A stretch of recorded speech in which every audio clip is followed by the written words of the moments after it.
I'm not even sure where to start here, but I feel like I need to get this all out. My name is Mike, and I've been married to Lisa for 8 years. We were that couple everyone thought had it all together, the dream house, good jobs, even a dog we both adored. But, looking back, maybe I was seeing what I wanted to see, not what was really happening. Lisa was always, I don't know, intense. She needed excitement, new things, a constant thrill. I tried to be that for her. Always planned new trips, tried new things, went along with her impulsive ideas. But no matter how hard I tried, it seemed like she was restless. She'd come home late, sometimes smelling like unfamiliar perfume, and brush it off as just girls' night or drinks with coworkers. I wanted to believe her. God, I wanted to believe her. In the last few months, though, things started to feel really off. She got a new group of friends that she never introduced me to, and suddenly she was busy every other weekend with events I wasn't invited to. If I asked any questions, she'd get defensive, sometimes even laugh and call me insecure. I thought I was being paranoid, that I was making something out of nothing. The turning point came one Saturday night. Lisa was supposed to be at a friend's birthday party, another one of her endless social events where spouses weren't allowed, apparently. I tried to brush it off, but a gut feeling kept nagging at me. She'd been especially distant that week, barely speaking to me, and acting almost annoyed by my presence. When she left that night, she barely said goodbye. I remember sitting there, just staring at the door after she closed it, feeling a weight in my chest I couldn't ignore. An hour passed, then another.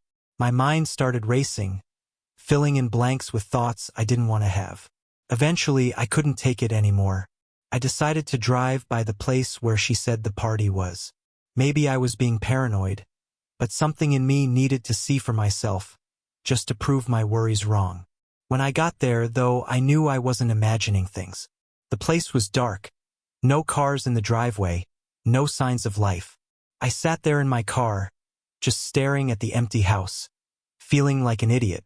That's when I realized I had to know for sure.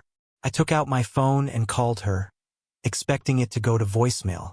But, to my surprise, she picked up, her voice loud with music in the background.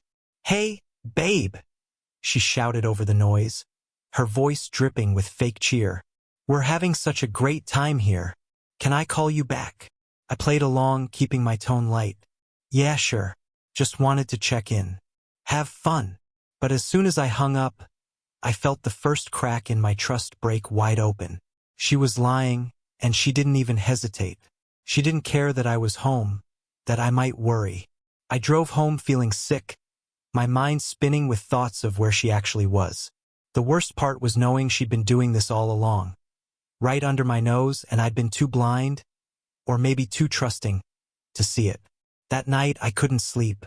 I lay there, staring at the ceiling, replaying every moment in our marriage where I'd brushed off her lies or ignored the signs.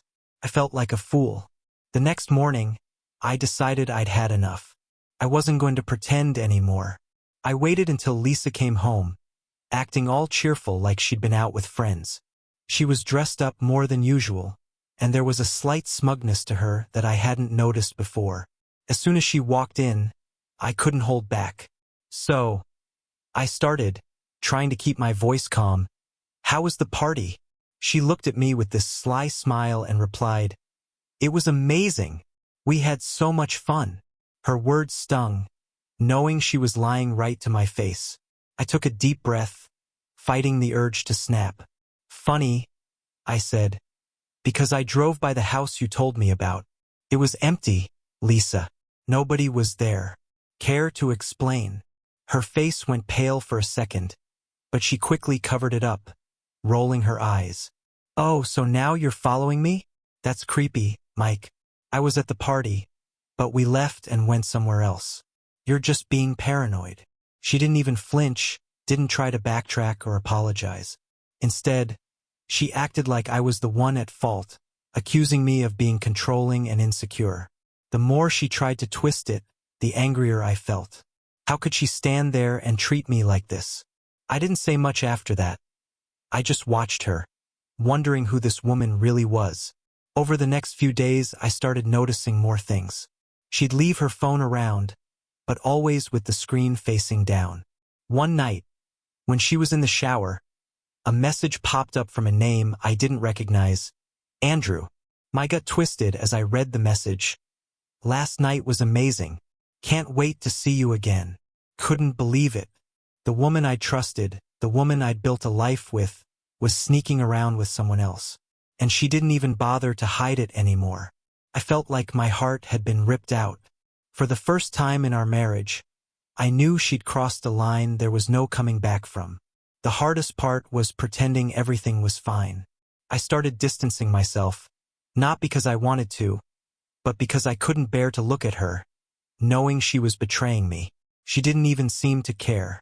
In fact, she seemed almost relieved, like my silence gave her permission to keep doing whatever she wanted.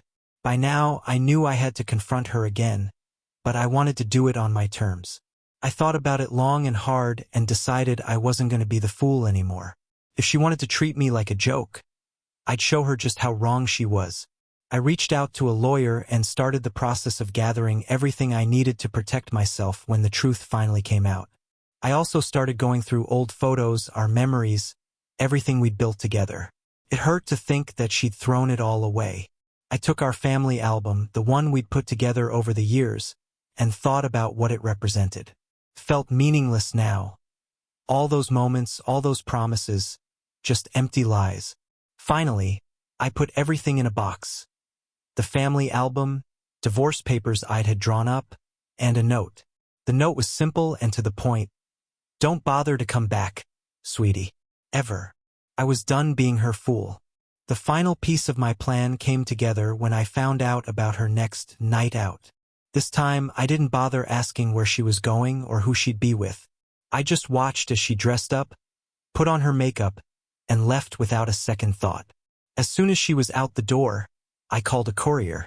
I handed the box over to the delivery guy, making sure he knew exactly where to take it.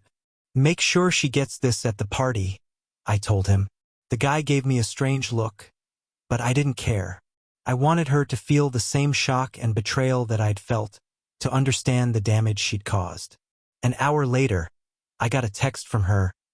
What the hell is this? I didn't reply. I could imagine her opening that box in front of her friends, seeing our memories burned and the papers that would end our marriage. And I hoped it hurt her, just a fraction of how much she'd hurt me. That night, she stormed back into the house, her face twisted with rage. Are you insane? She screamed. You sent this to me? In front of everyone. I stayed calm, looking her right in the eyes. I did. You wanted new relationships, right?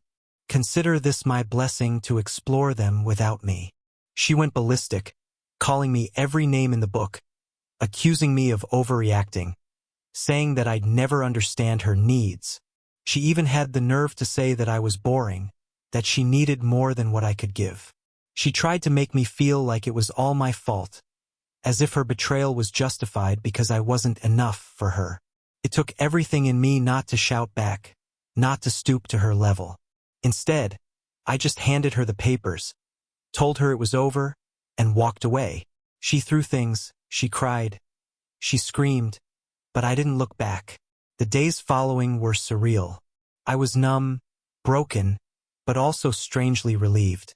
The person I thought I'd spend my life with had shown her true colors, and as painful as it was, I knew I'd be better off without her. I started focusing on myself, reconnecting with friends I'd neglected, finding comfort in the small things. Lisa tried calling a few times, trying to talk or work things out, but I ignored her. Every call felt like salt in a wound, reminding me of the lies and betrayal. I didn't want anything to do with her anymore. She'd made her choice, and now she'd have to live with it. Looking back, I realized just how blind love had made me. I'd ignored all the warning signs, all the red flags, because I wanted to believe in the person I thought she was. But people show you who they are through their actions, and I'd ignored that for far too long.